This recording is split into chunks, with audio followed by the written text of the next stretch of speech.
Trawling through the internet, it seems to me that there are lots of videos explaining how to play songs, quite a few explaining what makes them great, and relatively few explaining anything about the lyrics. This can be because some people think the lyrics don't matter, although that doesn't seem to be a widely held view.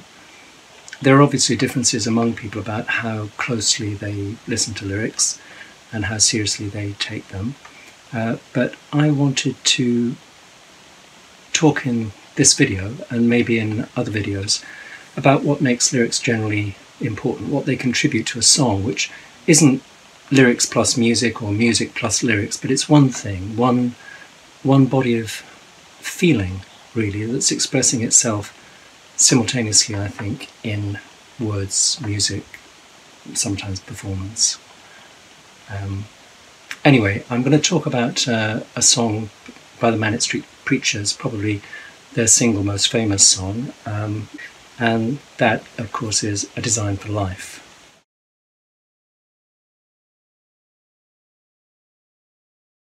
I want to discuss a bit of background to the song first, the personal context to begin with. The song was released on the 15th of April 1996. That was just over a year after the disappearance of Richie Edwards on the 1st of February 1995. The impact of that on the remaining members of the band can hardly be overestimated. Nicky Wire has described Richie as his best friend. It's well known that one of the things that makes the Manics unique is that they'd all known each other from childhood, and two of them, Sean Moore and James Dean Bradfield, are cousins and lived together during childhood. Richie was the band's chief lyricist, spokesperson, image maker and publicist. Arguably, it was his indefatigable efforts in approaching record labels and potential managers that secured them their crucial break, found them a manager who was willing to go to extraordinary lengths to promote them, and on top of all of that, Richie was writing pretty extraordinary and adventurous lyrics. Nicky Wire wrote lyrics with Richie. They often traded lines and wrote together. But it's pretty clear that Richie became the dominant force, for as long as he was in the band, in the writing, and he always had the lion's share of the credit for the lyrics. James Dean Bradfield has testified that once Richie had disappeared, and it wasn't at all clear, whether he'd killed himself or just somehow taken himself out of the country so that he couldn't be traced. That still isn't certainly known. The band didn't really know whether they could carry on. This song, A Design for Life, was the first major song that the Manics wrote after Richie's disappearance, and Nicky Wire said that it was like a bolt of light from a severely dark place, and it gave them the reassurance they needed in order to carry on as a three-piece.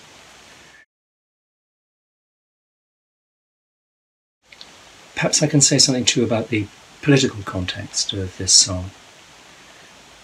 It was written during 17 years of Conservative government, a long period shared between Margaret Thatcher, 1979 to 90, and John Major, 1990 to 97. So you can see that the period of Conservative government ended the year after this song came out. This period saw the abrupt closure of coal mines in several parts of the UK, but especially in South Wales, which was perhaps more dependent exclusively on coal than any other bit of the UK.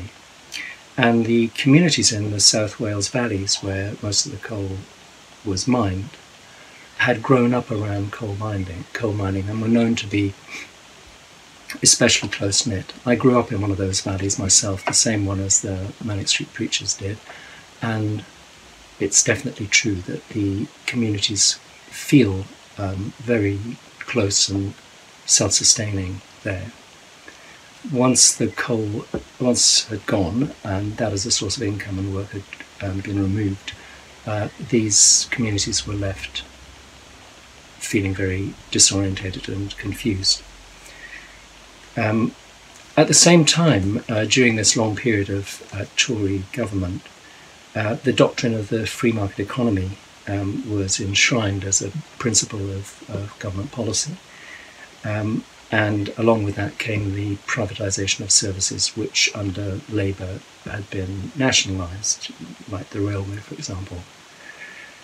And it was a culture in which altruism was challenged endlessly by a so-called enlightened self-interest.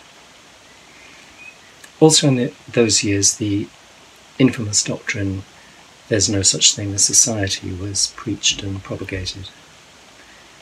In popular culture, this was the era, the 80s, 90s, of Wall Street, lunches for wimps, and Harry Enfield's character Loads of Money, and the emergence of Britpop, a counter-movement embraced by Tony Blair, who, following his election in 1997, would usher in first hope of a return to socialism and then the sense of disappointment and of a false dawn. That's something of the background. Let me move on to the lyrics. I'll just say a word about the title. The title is A Design for Life, which is slightly different from just Design for Life. I'll talk about that a bit more later on. It has within it the phrase for life, meaning something which will last for a good length of time and is therefore trustworthy. And of course, in the context of the song, that notion of a trustworthy design is questioned. Why was design, so present as a word that could be made the centre of the thinking for a song? Well, it was partly that Nicky was very interested in the visual arts, and there doesn't seem to be any argument that he's the chief originator of these lyrics. But there was also a thing pretty well known in London called the Design Centre. It was set up in 1944 and it lasted till 1994 when it was reorganised and it became the Design Council. Its mission was a socialist mission, and it remains that, in its own words, to champion great design that improves lives and makes things better. It promoted the idea of inclusive design, that's to say designs that could make a difference for everybody, like dishwashers and good cars. George Orwell, who foresaw the invention of the dishwasher, would have definitely approved. Another cultural influence on the idea for the song is likely to have been Joy Division's EP, An Ideal for Living. Joy Division was an important band for the Manics early on. The name Joy Division was taken from Nazi concentration camps. It denoted a place where officers and obedient prisoners were sometimes rewarded by being provided with prostitutes. As used by the band Joy Division, of course, it liberates itself from that gruesome history. The presence of Joy Division in Nicky Wire's imagination may have helped produce the song's second line. We'll come on to that as well.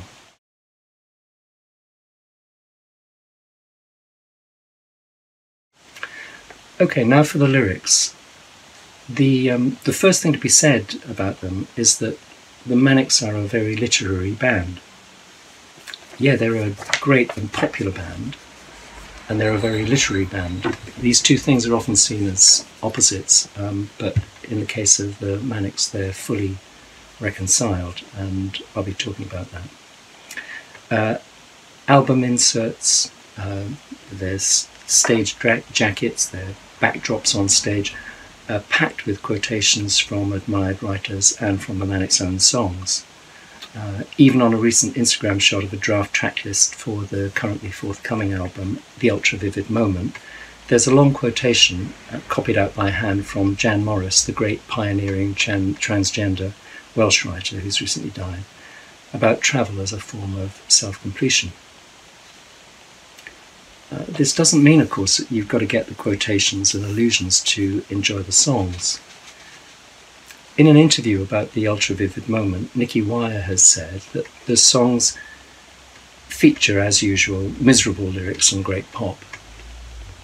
One of the things you can see there is that Nicky Wire has got Richie Edwards' gift for the memorable statement, and he's great in interviews.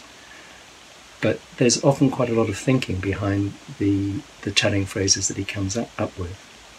You could argue that it's the pop that gets the lyrics past the defences of listeners who aren't already fans. The most obvious expression of literariness, and one which goes back to the Manic's post-punk origins, is a love of slogans.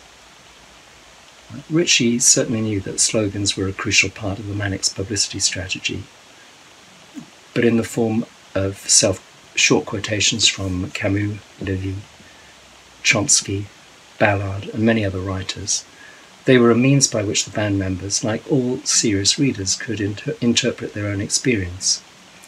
It's noticeable how, in our own age, many poems are remembered for their slogans. Here are 3 slogans from Philip Larkin, a favourite poet of Nicky Wire's. He said, "Hold me like a heaven," was partly inspired by Larkin. And Larkin was the poet Richie Edwards once said he aspired to be. So here are the Larkin quotations, which feel a bit like slogans. "Something like nothing happens anywhere. Such attics cleared of me, such absences. What will survive of us is love." R.S. Thomas is another favourite.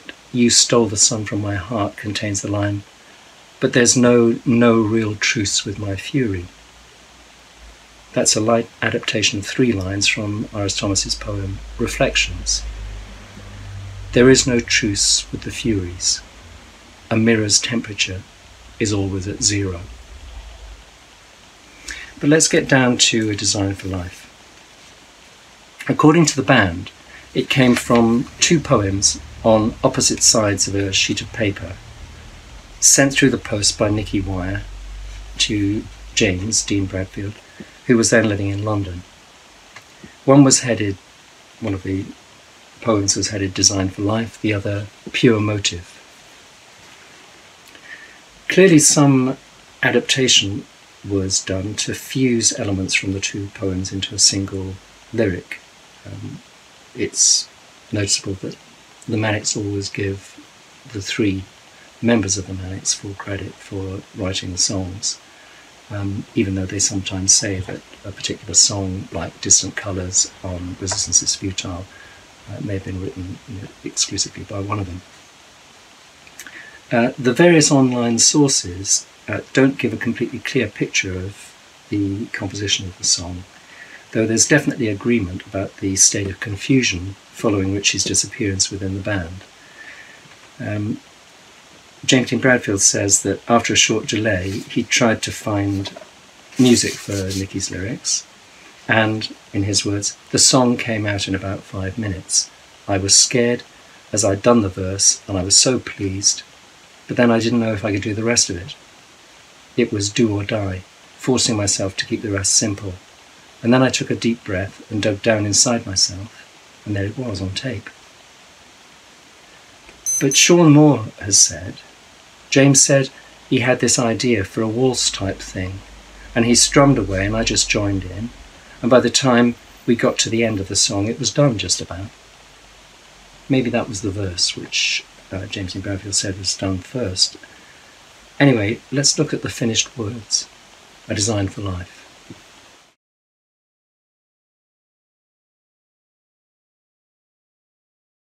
The first line's very famous. It's inscribed on a plaque outside the new Cardiff Public Library, and it was adapted from something that Nicky Wire had seen above the door of a Carnegie library in Pill, which is a dockside area of Newport.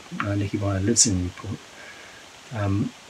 and it's very much a place where the working class communities worked hard to develop within themselves the institutions that would make life good for everybody.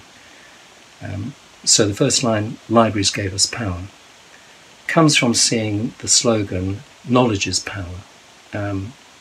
It's quite interesting, the little change that's been made there, because knowledge is power is very generalised, and you can imagine it in a sinister context, an Orwellian context, for example. But libraries gave us power is making the speaker or singer of the song somebody who is part of whatever group the libraries have given power to. So it's, I think, an expression of solidarity with the working class culture that supported libraries for working class people. Again, there's more to be said about that, and I will say a bit more. If you go to, there's a place just outside Cardiff called St Fagans, and in St Fagans is the National Museum of, well, culture, really. It's done a rather unusual thing. When a building that has some cultural significance is about to be knocked down, the organisation for the preservation of Welsh history goes and looks at it, and if it thinks it's important enough, then will it transplant it to St Fagans, where it'll be rebuilt. And one of the buildings that's rebuilt in St Fagans is a miners' library. These buildings, usually part of what's known as an institute or tute, are all over the South Wales valleys, and there is one in Blackwood where the Manics all grew up. The really astonishing thing about these libraries is that they were built from subs that were provided at pretty meagre wages by Welsh miners. So the miners themselves are putting up the money for the building of these libraries. We've actually got the library borrowing records for quite a number of these libraries. There are equivalent libraries also in Yorkshire and some other parts of the UK. And they show that there's a very kind of serious interest in contemporary fiction, contemporary science writing, contemporary philosophy, as well as historical stuff, among the people who use the libraries.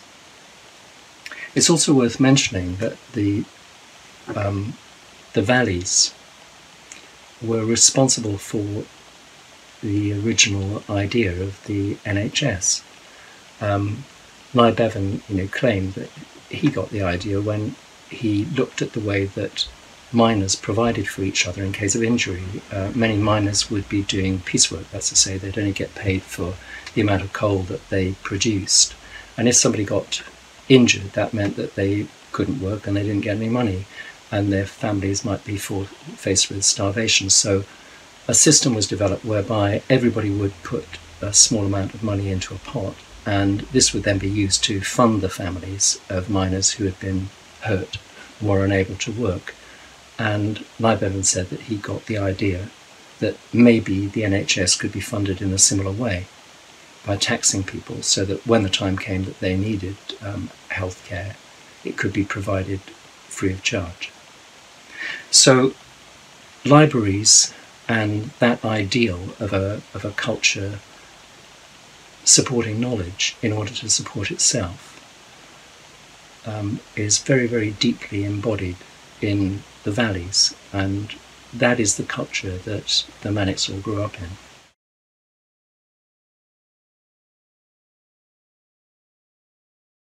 libraries gave us power. Then work came and made us free. Well, it's widely known that this is a version of Arbeit, macht, frei, which is the slogan above the entrance to Auschwitz and other concentration camps. And it's a very chilling slogan now. It's possibly a perversion of some kind of paradox that could be seen in a more favourable way, like there's a paradoxical slogan in Christianity about God whose service is perfect freedom. Well, you know, that's meant to be, whatever you think of it, it's meant to be a benevolent thing to say, and Arbeit, macht, frei hasn't turned out that way at all. So, you know, the idea here is that work has turned into a gruesome kind of slavery. What price now for a shallow piece of dignity? Well, I think the what price thing is about, you know, knowing the price of everything, the value of nothing, which sort of came on the back of monetarism. And the dignity is shallow because even if you had it, it probably wouldn't feel like much if it wasn't valued in terms of the culture, which is valuing many things by money, by how much they'll fetch.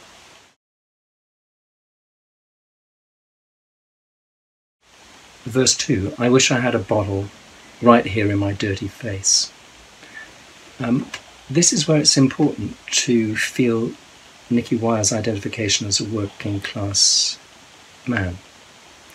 There's self-destructiveness and self-contempt here, and it's as if there's been a very slight shift in the point of view that the lyric is coming from, as if the speaker of the lyric feels some kind of hatred of himself for what he's become.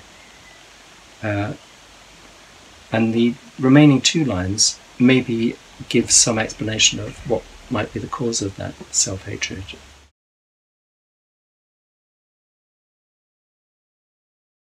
I wish I had a bottle right here in my dirty face to wear the scars, to show from where I came.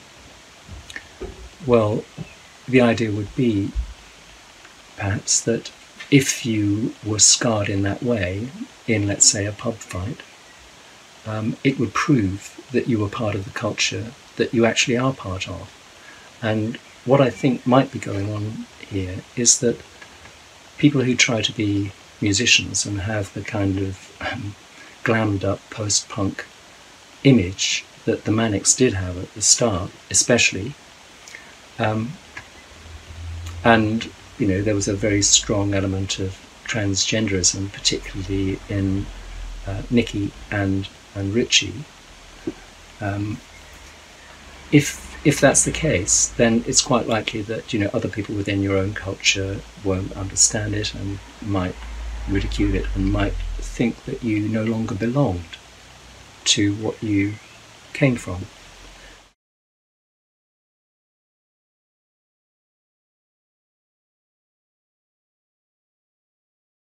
That takes us up to the pre-chorus.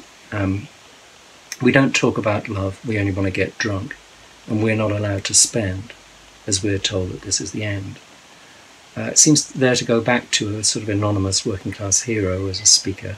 Nicky Wire's teetotal, but he doesn't disapprove of drinking alcohol. He said that if he had to work in a factory all the time, he'd go out and get blitzed at the weekend, and he would feel contempt for people like himself. And I think something of that feeling has been expressed, you know, in the lyric here. But in the pre-chorus, we don't talk about love. It seems to be the working class, the imagined working class person saying what they're expected to say by people who don't understand them. In other words, this is a middle class attitude towards working class culture. We don't talk about love. Of course, we do. We only want to get drunk. Well, we might want to get drunk, but that isn't all we want to do. We're not allowed to spend, and here comes the notion of subjugation, being, under the control of some more powerful authority. We are not allowed to spend. This is monetarism, because it implies you only get money if you shift class allegiance. Typically it's assumed that if you've got a lot of money, then now you're not working class anymore. But of course, a lot of working class people have got a lot of money, although many have got none. As we are told that this is the end, one of the things that I think is important when interpreting lyrics, poems, is not to overdetermine the meaning. In other words, not to go beyond the evidence that the words themselves provide. And here we're not given much of an indication of what it's the end of. It's just some final apocalyptic end. The end maybe of working class culture, of life as we have known it, and certainly the closure of the pits in South Wales was the end of a particular way of life in its fullness, though not the end of the culture that way of life produced.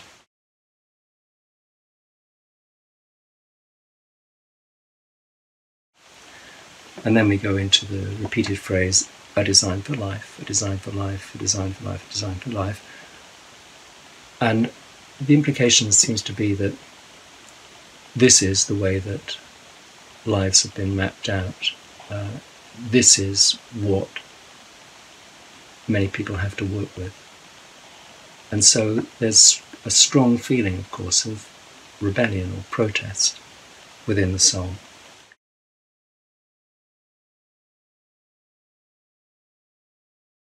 When the second verse comes back at the end, there's one significant change in the lyric. It changes from "I wish I had a bottle right here in my dirty face" to "I wish I had a bottle right here in my pretty face." Pretty boys is a phrase that might have come up about the Manics, when they started out.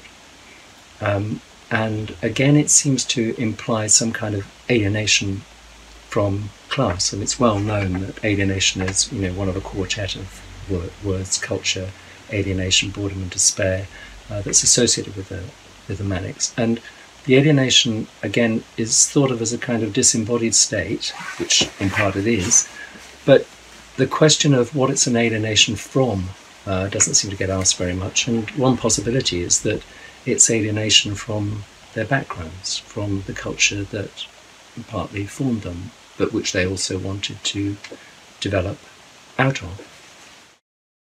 The song is much more, than just the lyrics. It's the melody, the instrumentation, the singing, the total instrumental performance, what's going on in every instrument: the bass, the drums, strings, the production. But I'm just here focusing on one, I think, relatively neglected, part of the total effect. It's fair to say that the lyrics on first hearing would probably be, for most casual listeners, a bit confusing, although you might pick up the feeling that's within them, if you could hear them distinctly. James Bradfield himself has said that he was initially confused by some of the lyrics. Well, I'd like to just end by saying that the Manics seem to me one of the most important bands of our era.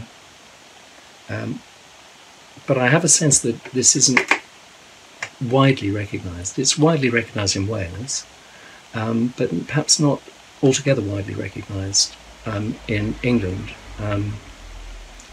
Scotland and Ireland, I'm not sure about. I think part of the real reason for that is that Welsh culture and English culture are different in subtle and important ways. That sympathy of Nicky Wire's for the dispossessed groups that he's talking about in the song, it reminds me of a thing that Dylan Thomas said. Dylan was being asked why his poems were obscure. Still, like the Manics, Dylan Thomas could fill a sports stadium when he did a reading in the States. He said, Dylan Thomas said he wanted to be a voice for this legendary creature that's called the common man. But the interviewer said, no such person would understand your writing. Thomas replied, one of the jobs of the modern poet, as I see it, is to take the hopes and aspirations, and then this is a crucial bit, not to take them because you've got them there anyway, of a garage hand, and express them in language that a garage hand mightn't understand. The crucial thing there is Dylan Thomas saying that you don't take the hopes and aspirations of a garage hand, you've already got them because you're the same. Well, my dad was a lorry driver, and some garage hands are very clever indeed. But the main point here is that Thomas thinks he knows what people feel because he's one of the people.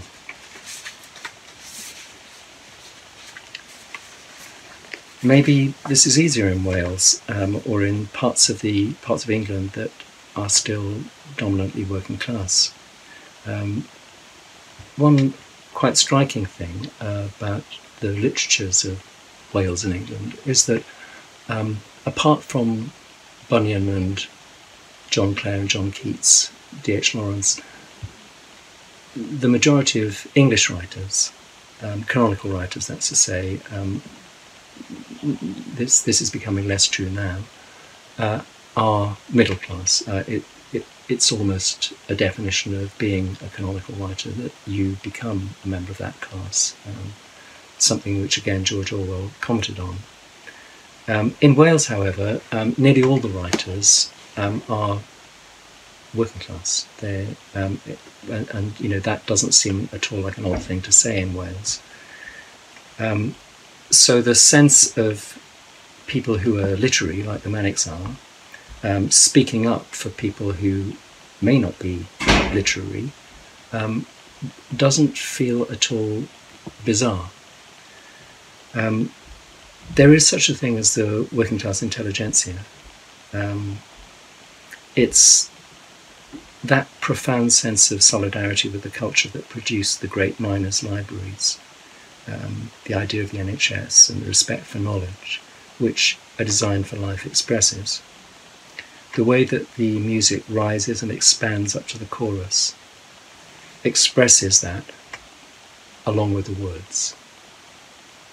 The song, it seems to me, is a lament. It's a lament for cultural solidity, and it has within it a demand, and the demand is for recognition and appreciation. And also it has a refusal to be sidelined by elements within the establishment which are trying to take control of the culture to the detriment of people who might feel themselves to be without power, but never without fight.